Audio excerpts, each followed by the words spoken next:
Welcome, fellow travelers. It's Mickey Gold. Now, a question I've thought about, and I'm sure most of you have too, is why are we here? There's so many theories. There's things like karma, there's things like different gods, there's all these creation things, there's all sorts of myths, legends, theories, all sorts of really cool stuff, and any of them just sound fantastic and wonderful if you read it in the right spirit.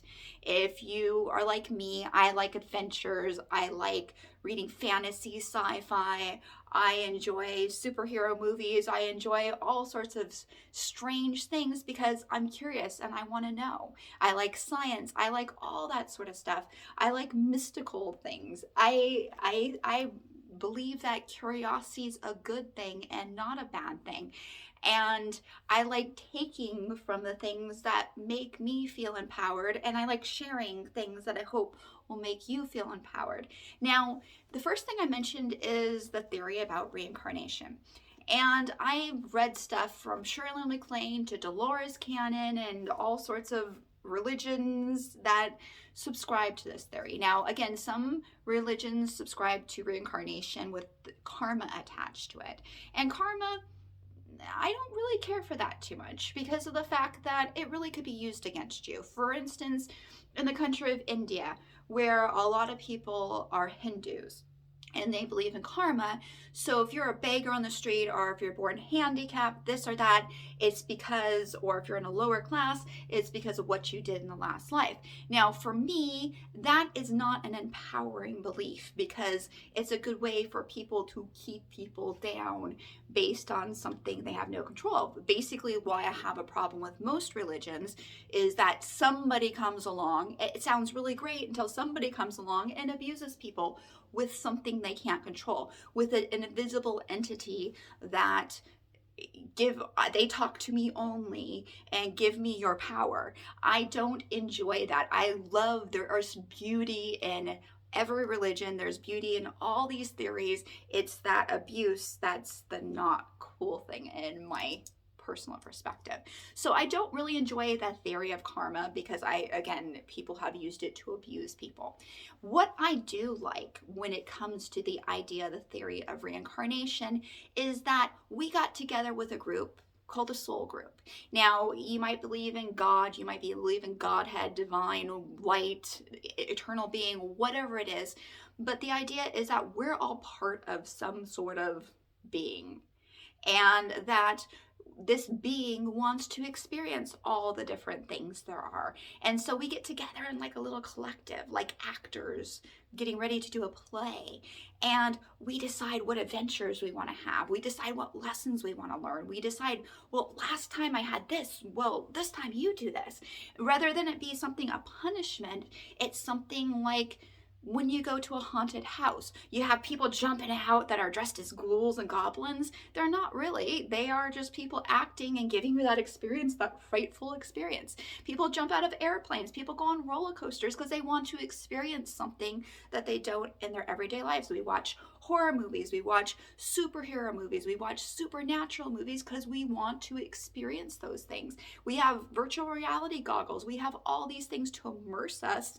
And the ideas, we go into role play games online. There's all sorts of things to put you in a new experience. Most people read books for, regular, non-regular fiction because we want to experience something, and sometimes nonfiction too, because we want to experience what it would have been like to live in this time or be like this or that.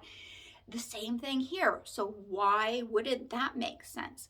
Now, the thing about, there's a lot of people, like for instance, I mentioned Dolores Cannon. She does this thing, past life regression hypnotherapy, and there's books she's written about, the life of Jesus in the scenes. She's written about all different timelines, all different types of experiences that humans have had, and they remember from past lives.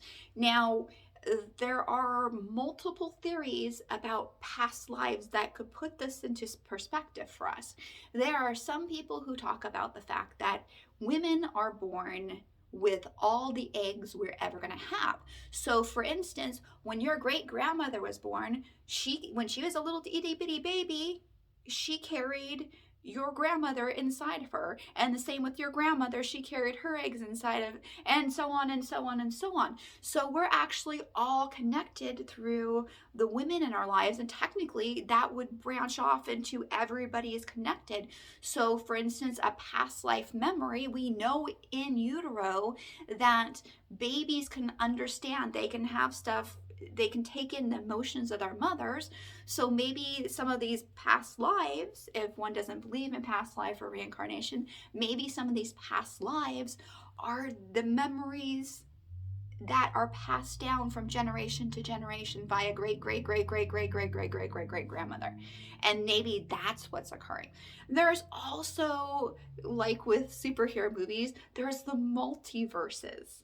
There are theories that there are multiple timelines, there are multiple realities, that, and science is getting pretty close to proving some of these things, that there's a reality out there somewhere that you are completely different than what you are right now. There is a reality out there, there's a timeline that you're president of the United States. There's a timeline that you're this, you're that. And that's why we get a lot of people, like when they do like past life regressions, is why you get a lot of Cleopatras, why you get a lot of Abraham Lincolns, why you get a lot of really famous people, is the fact that, truth be told, there's an energy of Abraham Lincoln, there's an energy of, dare I say it, Hitler and, Stalin and Pol Pot and all these different people. There's that energy, and different timelines people have experienced it.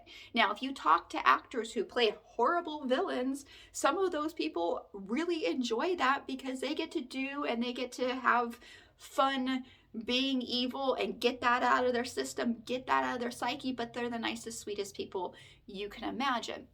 So there are so many things out there, and I would love if anybody wants to write in the comment section what they think. What this is, I could go on forever about this, but these are just some of the ideas of what could be. And I hope that you guys are all doing well. Peace, love, namaste.